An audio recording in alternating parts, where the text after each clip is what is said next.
Hey guys, we're back. Episode 67 of Podcast Fat Boy. Look, I got it in. You know I said I'd get 2 in per month. Who knows when they're going to take place? You never know. And then you get that notification and you get excited for the, only pro-fast food, fitness, and health path podcast on the internet. Pardon me, I'm out of town again. I'm recording on the Zoom. Both of the Zoom podcasts will be done on the Zoom, like the old days, like when I first started this podcast, when I was just a kid in my 20s and my mid-20s, and I was just trying to lose a little bit of weight. I was just trying to get under 200 pounds. It wasn't that hard. And it's been, it's the most pathetic weight loss podcast on the universe. But this is why you got to listen to it. You got to listen to it because it gives you hope that I'm still alive. I'm still thriving in many ways, dark ways and light ways. So let's get into the show. But it is brought to you by the 28-year anniversary of Dragon, the Bruce Lee story. I will get into the why this movie is important to me and why it should be important to you. But let me read this synopsis by a fan that gives you what this movie's about. And obviously it's not it's a little bit fictionalized, but anyways, it's based on the life and career of martial arts superstar Bruce Lee, haunted by demons. Bruce was taught martial arts at childhood. Bruce then was told by his father to flee to the United States. There, he opened up a martial arts school, then was chosen to be the Green Hornet sidekick Kato. Then, his big movie career that included The Big Boss and Enter the Dragon, fighting many enemies along the way, including his childhood demon. Let's go! Who's a fat boy?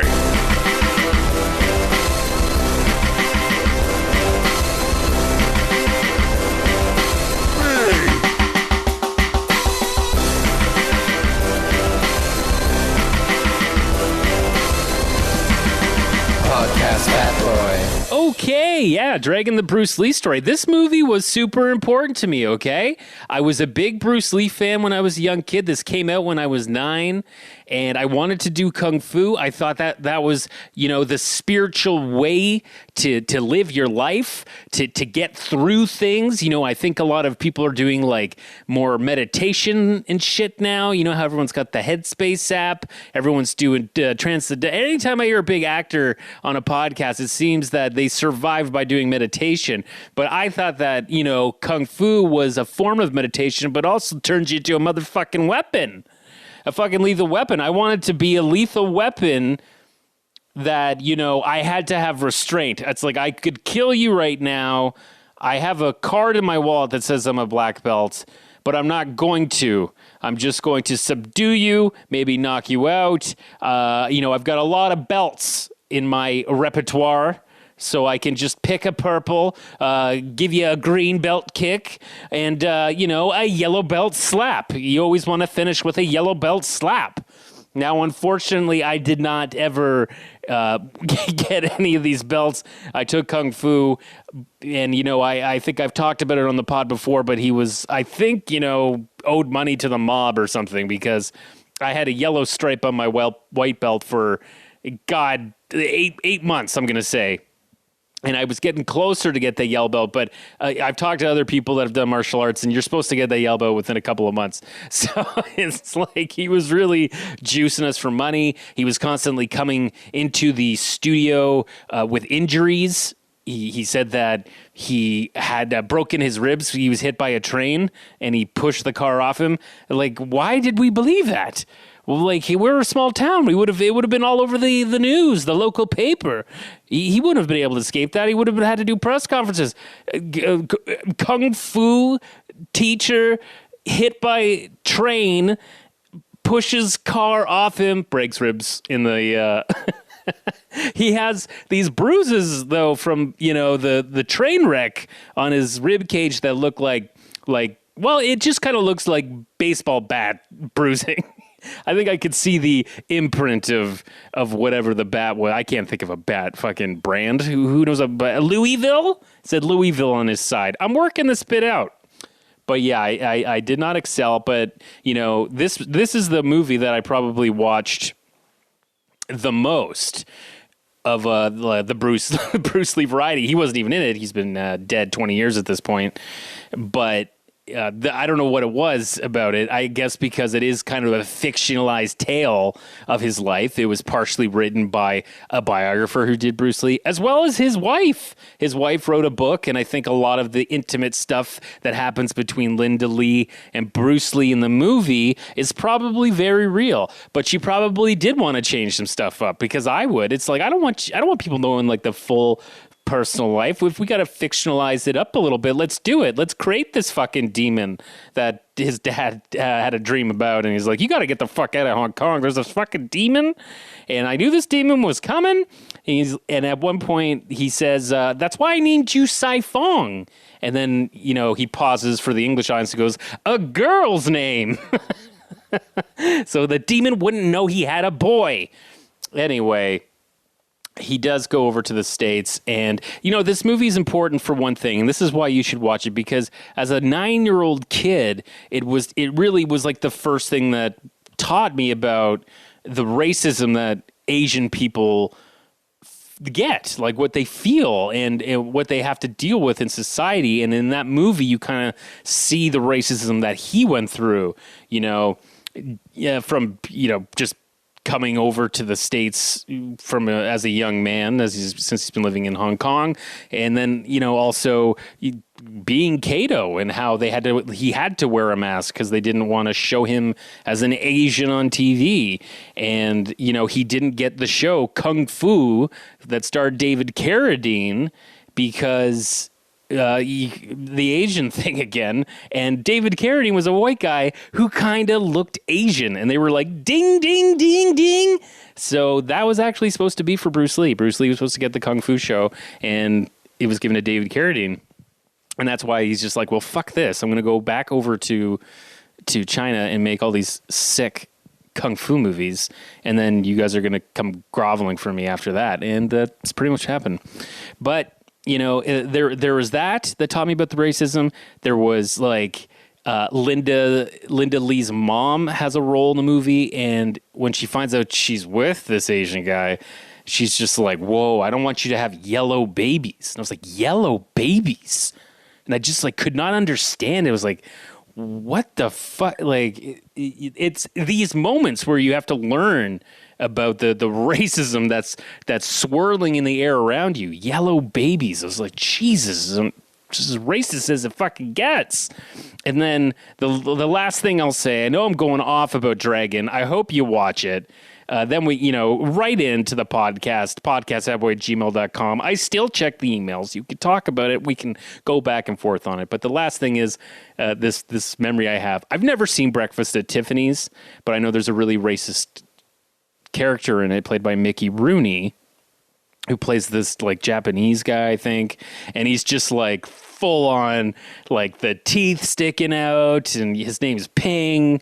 And there's a scene in this movie where like they go to see Breakfast at Tiffany's, and it's just this scene, and like this whole white audience is just dying laughing. And even Linda's laughing at the beginning. She's like, there's fucking Mickey Rooney. He's being funny. And then she looks over at Bruce, and Bruce is like sullen and upset. And he looks like, and then she's like, oh, this isn't cool. This isn't cool.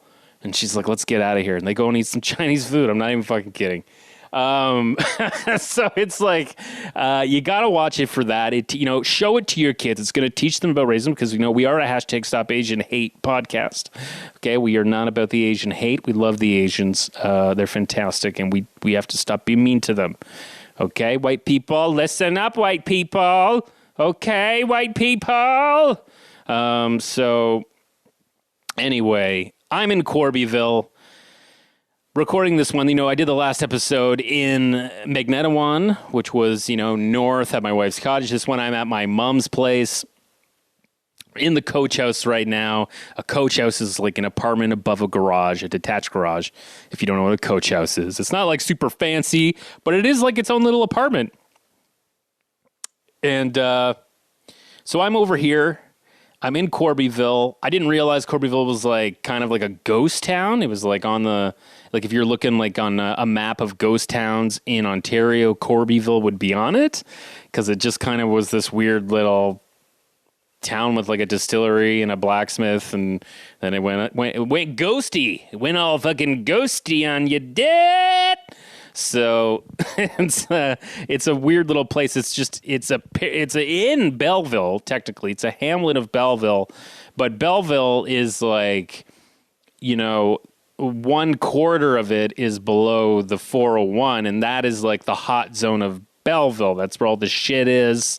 It's, the big box stuff and old Belleville and all that crap. But 3/4 of Belleville is north of the 401. So we're up in that area, which is the country. Like most of Belleville is just the country, and then it has this little city area where there's casinos now and fucking, stores and shit. And I don't know. It's not my cup of tea. It's not my favorite cup of tea, Belleville. I'm not going to plant roots down in Belleville. And then once my mom fucking gets, a few of her dogs shuffle off this mortal coil, she'll be able to downsize and get out of here and go somewhere else. A lot is going to happen by the time she's got 5 dogs. Have I talked about this before? My mom has 5 dogs. Okay. And the reason for that is because my mom's a little rascal. Okay, when she was a kid, she was a little rascal. She ran free in the streets with other rascals. And she had to get tough skin because, it was a tough world for her, So she's got tough skin. She's a little rascal.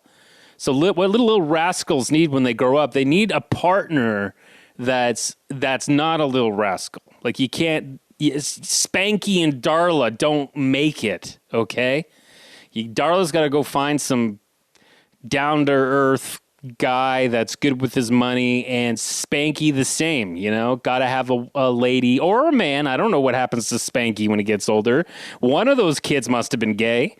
But the little rascals, if you grow up and you meet another little rascal, then you just make little rascal decisions. And that is what my mom has done, because she's now married to a little rascal. But he was not one of the main pack. He was one of the ones when they would do like their push cart races, and, they would go by one kid who was off to the side. His push cart would be tipped over on his head. So that guy, he'd be crying like, so that guy is my stepdad. And you can't grow up if she's a Darla and marry that guy. You're going to make little rascal decisions. And see, where are you going now? Where's the point? What I'm saying is 5 fucking dogs is a little rascal decision, right? You're running with a pack of dogs. You're not supposed to do that.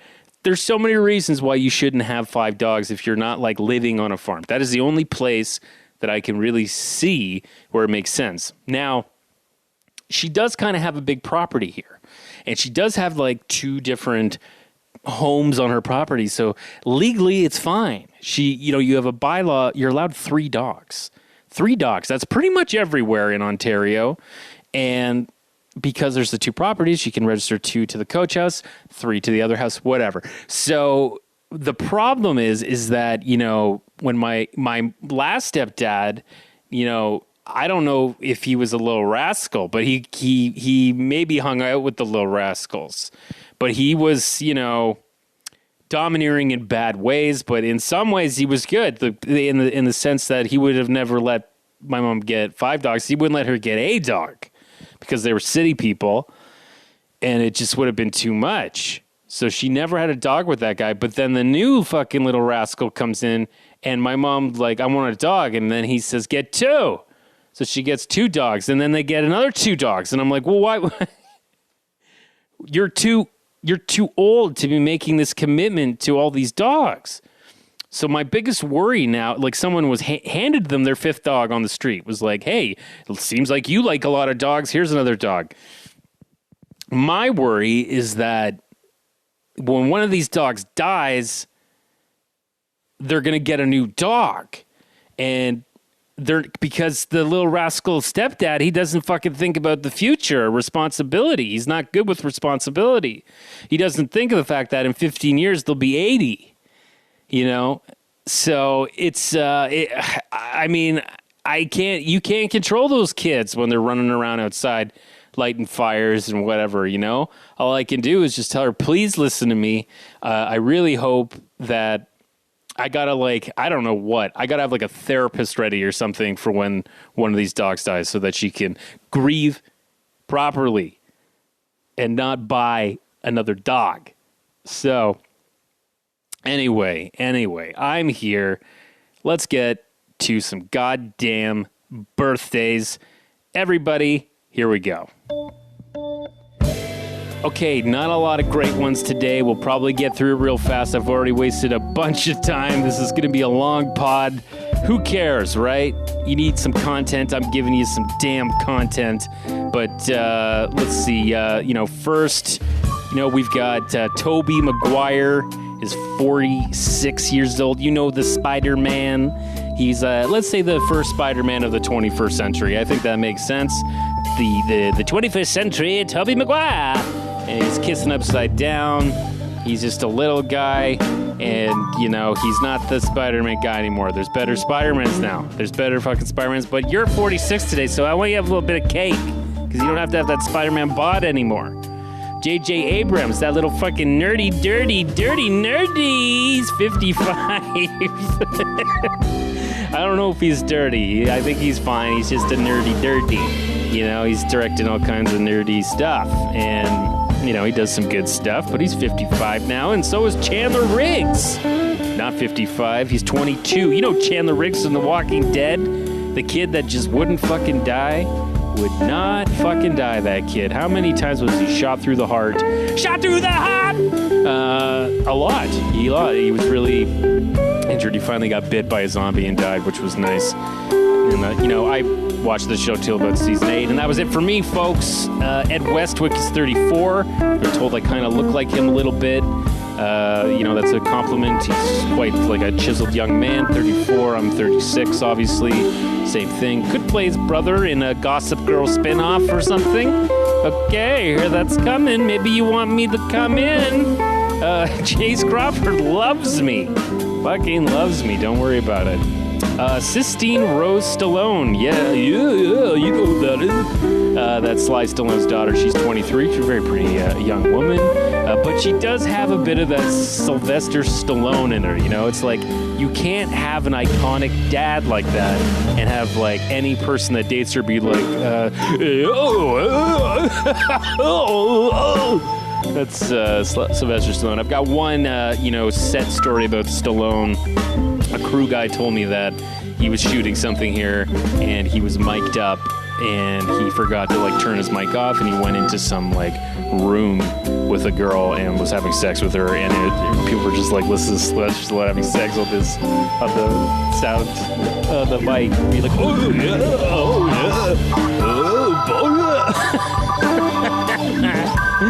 oh, happy birthday, Sistine Rose. I hope your dad's, I don't know, you guys are having a fun boxing match in the backyard. I don't know what he does with his kids. Jay Carnes is 58. You know him. You love him. I think he's just from, he was on Sons of Anarchy a little bit. He was in, The Shield. I think he's a part of that, Kurt Sutter clique. But happy 58th. You'd see his mug if you knew him, maybe. Maybe you wouldn't. Maybe he's not that well known. I'm telling you, the birthdays are not fucking good today. But I'll just whip them in. Anthony Howell, John McIntyre, Catherine Beaumont, and Christoph Kielowski, who's dead. Happy birthday to all of you. You look like you were all actors in the 50s and beyond. And that's how birthdays get fucking done. Let's get to some fitness update. Fitness update. Okay, so it's been a rough go. As I said, I was at my wife's cottage at the beginning of June, and it's always tough for me when I go there because I cannot maintain my exercise routine because I don't have my shit. I don't have my exercise bike, and that is the main way that I like to exercise. So what I did was, some good old outdoor hard labor, cutting the lawn. I got my watch on. I was getting the heart rate up, and I did some working out that way. I did one workout with some exercise bands one day, but that was it. It's just I just can't do it there. I can't commit to doing it. So I come back.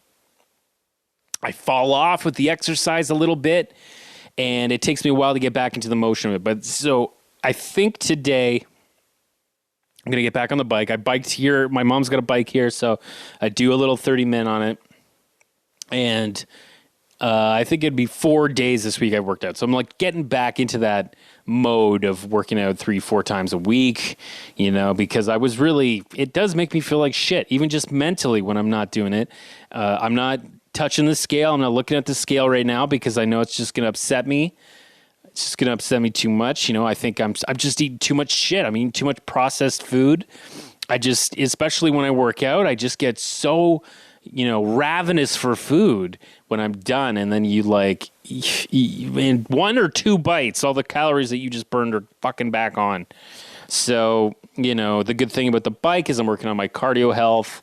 I'm keeping in the 65, 70% range for my heart rate, which should be in the cardio zone. So yeah, that's going okay. And I'm just gonna, we're in the summer now. Shit's getting hot.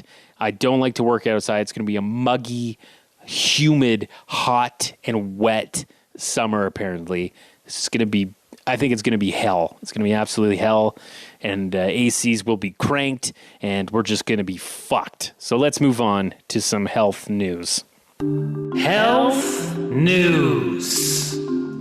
News that is health related. Okay, so I got a couple bits of health news.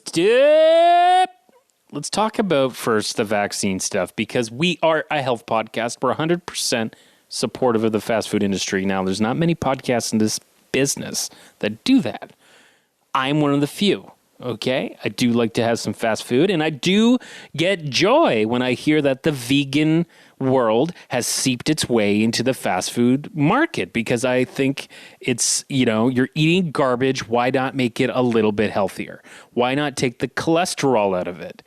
That is amazing. But, some people like Tim Hortons, people who eat Tim Hortons food they eat like fucking, peanut butter, like a peanut butter sandwich, no jelly, just peanut butter sandwich type people, white bread. Terrible food there.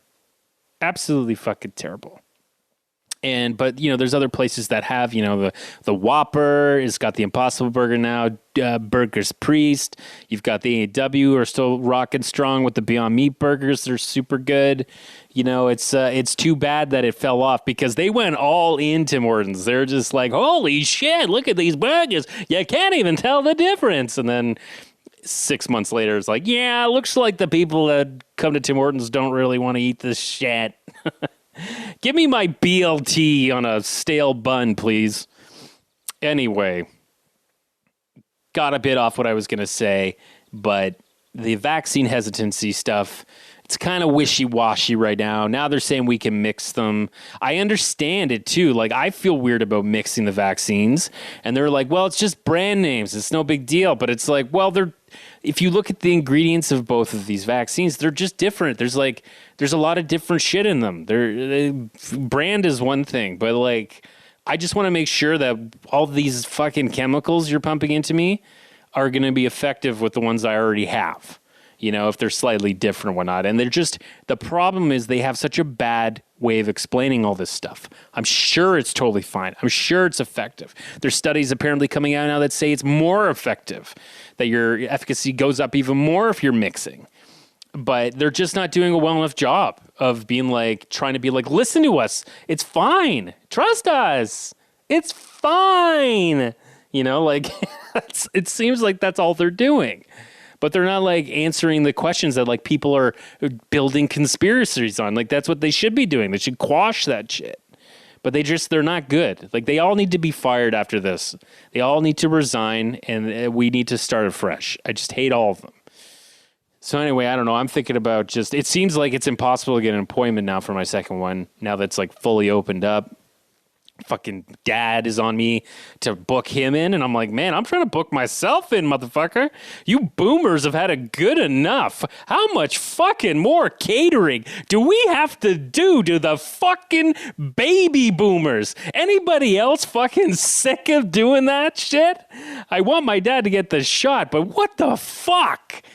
It's just infuriating how much we have to fucking cater this fucking generation that destroyed our lives, that made it impossible for home ownership and to have a job with fucking benefits that we're taken care of. It's just like it's a fucking curse of a generation. And it's hard for us because they're our parents and we love them, but their whole fucking group is out to destroy us. So, yeah, I'm trying to get that vaccine in.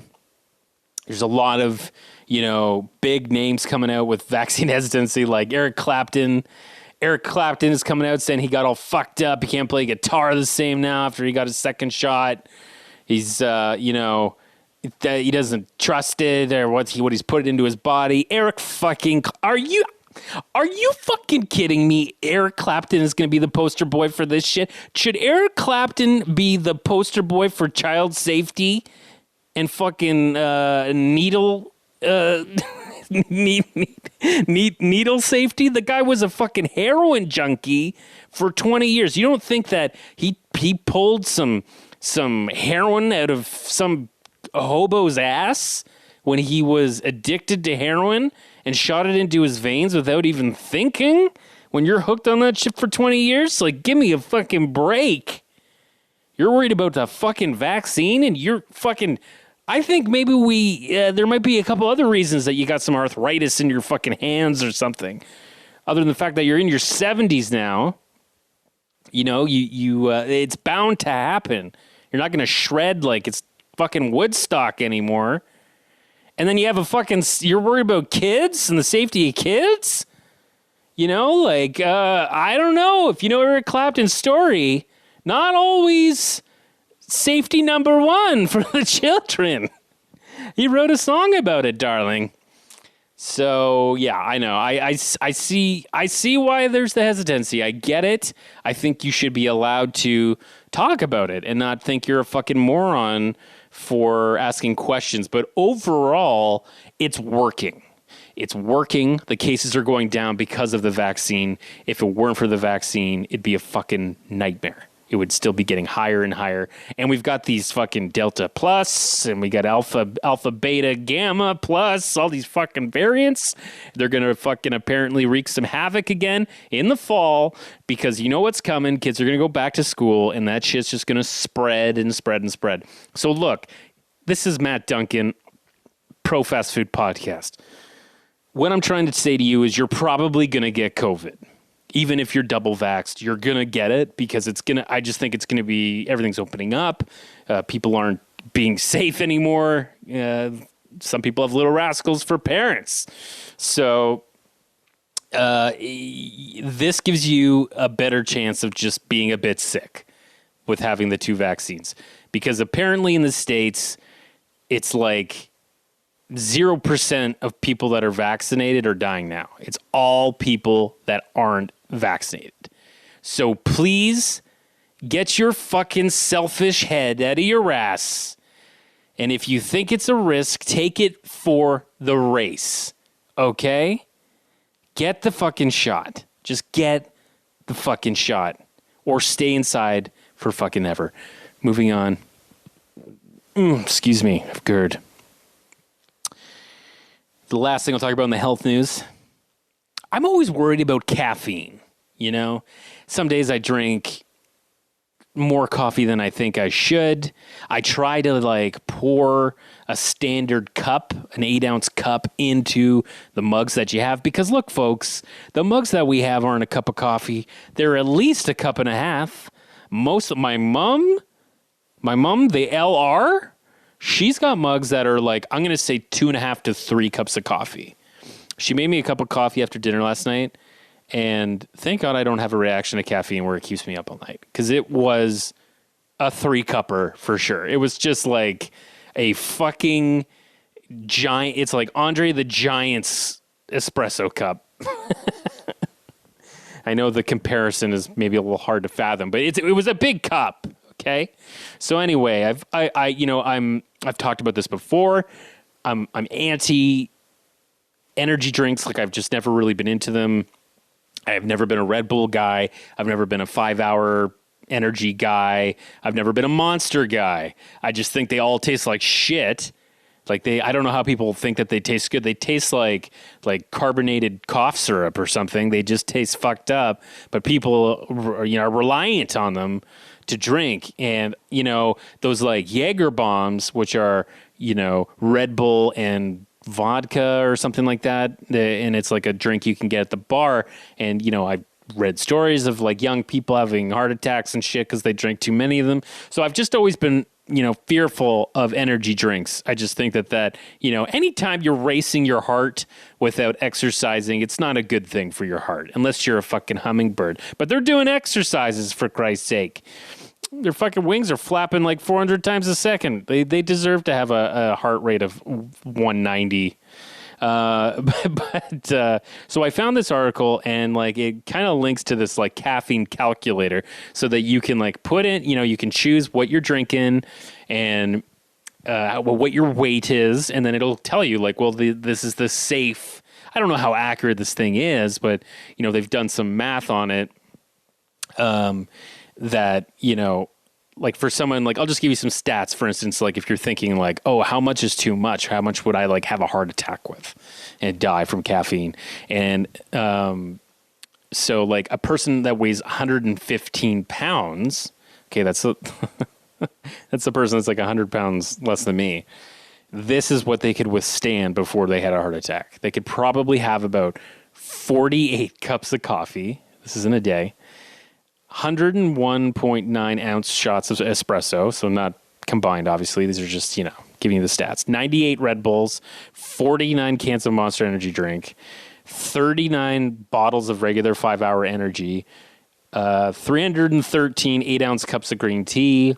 You could eat 1,300 espresso beans, and you can have 230 cans of regular Coca-Cola. Now, look, that's just the caffeine. If you're having 230 cans of Coca-Cola in a day, that's more than Trump, and you're going to have, that's the sugar. You'll have diabetes. That's what you need to worry about there. You'll just get the diabetes. But caffeine-wise, you're not going to have a heart attack unless you hit these kind of numbers. So I put my own shit. I'm not going to tell you what my fucking weight is. Maybe I lied a little bit like I do in my acting resume. I always lie.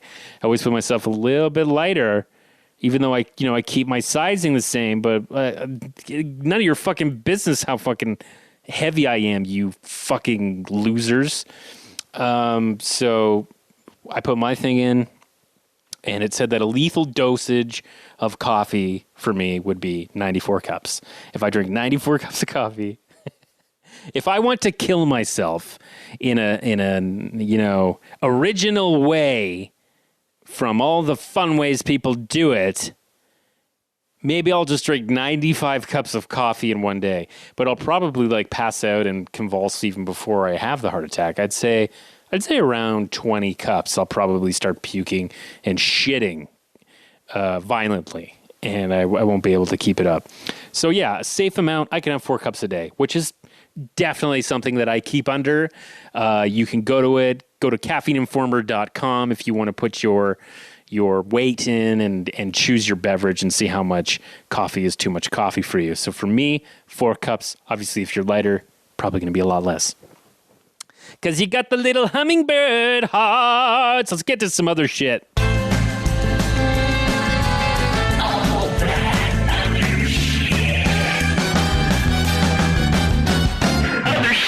Okay, got some other shit to talk about. I'll try not to talk too long. We'll whip through this shit. We'll whip through this shit. Okay, so I watched this doc. Let's talk about aliens for a second. That was the original theme to X-Files. But I watched this doc called The Phenomenon. And you know it's legit, okay? Because they got Peter Coyote to narrate. And when you get Peter Coyote to agree to narrate, okay, this is Ken Burns' boy.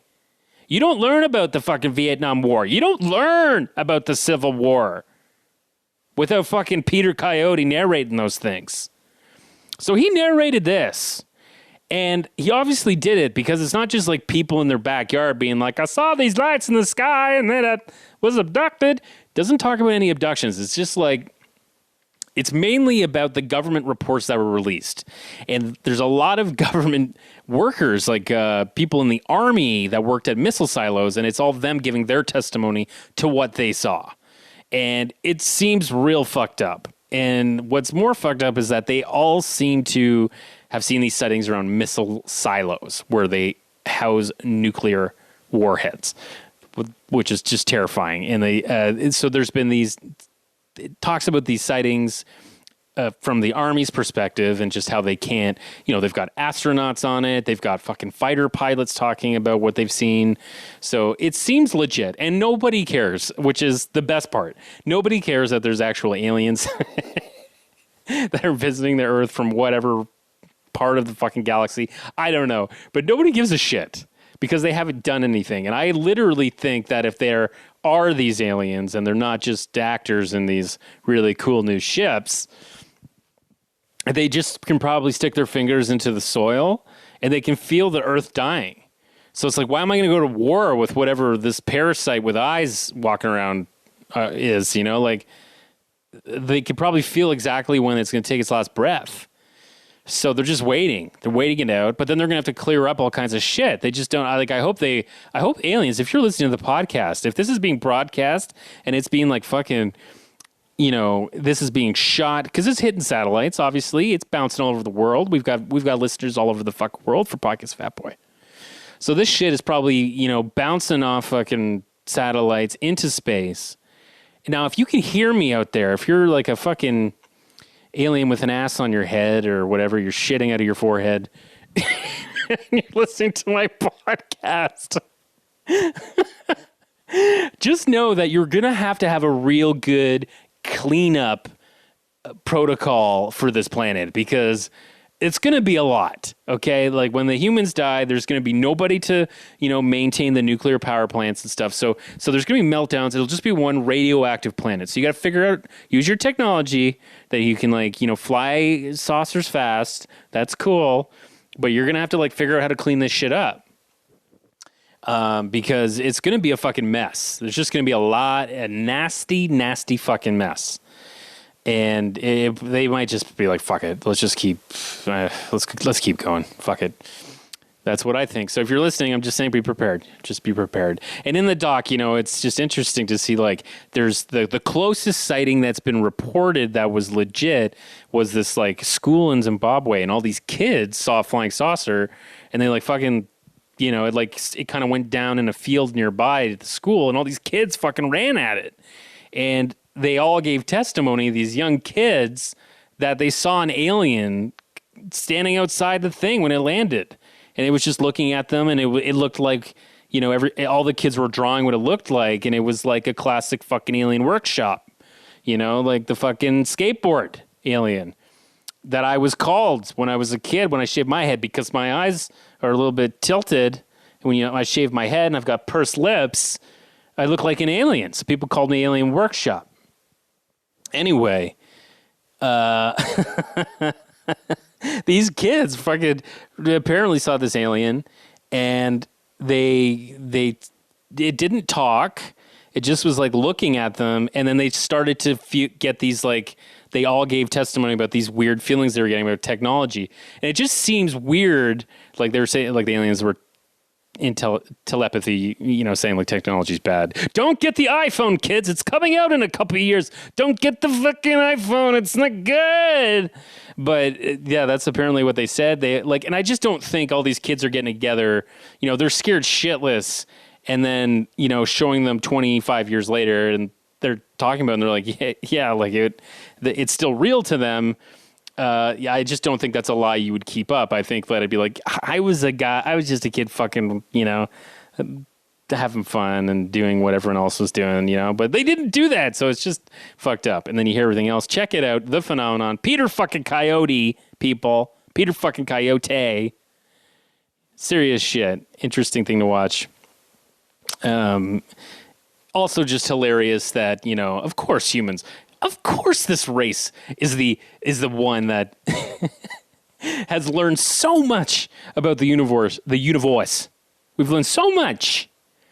And we still think, there's no way there's life out there. There's no fucking way. Life's all here.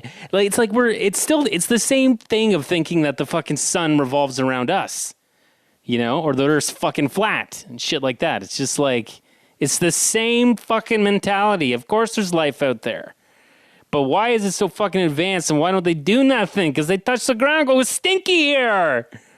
Let's move on to some other shits.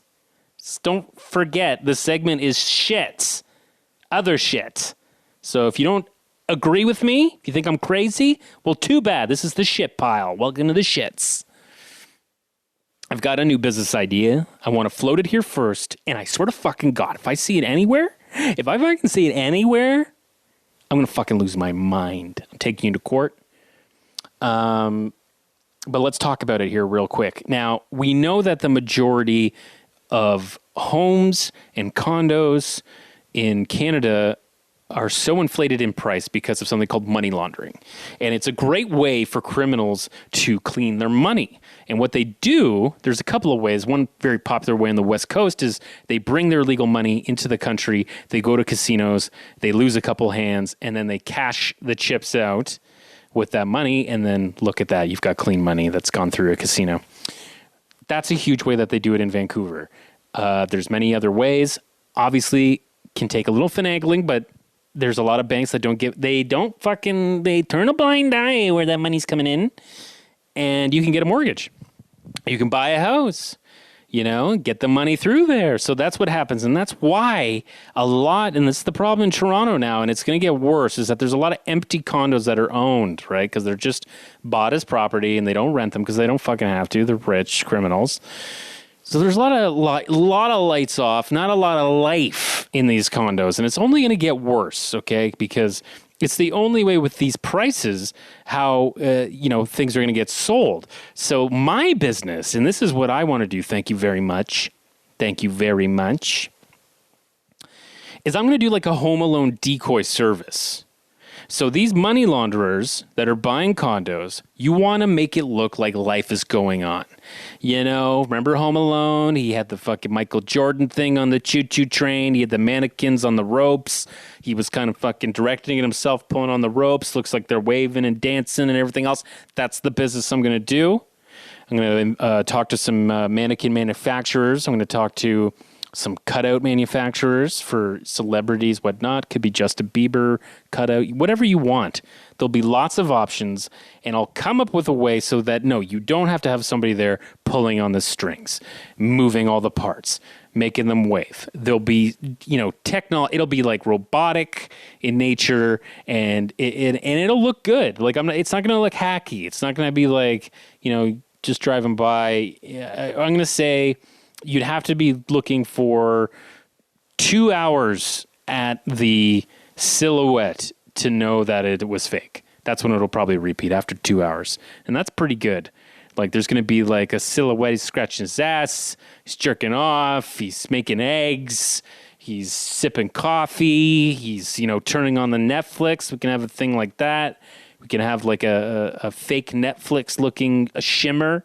So that's something that I'm working on right now. I've been talking to a lot of factories, just random ones, just to see if they can take a little piece of the plant for me, and we can start manufacturing some of this stuff. So keep an eye out, and if you could pass it on, if you know any of the criminals that are laundering their money, and also if you just know people that are stupid and have an $800,000 mortgage, that they will end up paying another $800,000 of mortgage interest on. Give them my number as well, because I'm sure they want to go away on vacation and they still want that place to look pumping. You want it to look like there's life. And just go to thereislife.com, and there is a page there where you can send us all your information. Okay, is this enough? Like, we're at 45 minutes. I really fucking went off, had a good time.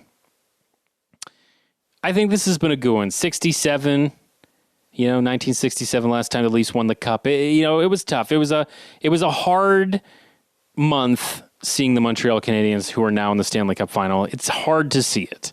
It's very difficult to see this team where you know, their like star players don't even get any points. They're just having fun and eating pizza. They don't give a fuck. It's just, I guess, how you got to win cups when you're not that talented of a team. But anyway, there's always next year, folks. There's always fucking next year. I will leave you with this. If your mom is a little rascal like mine, I feel for you. God bless, good night, and good luck.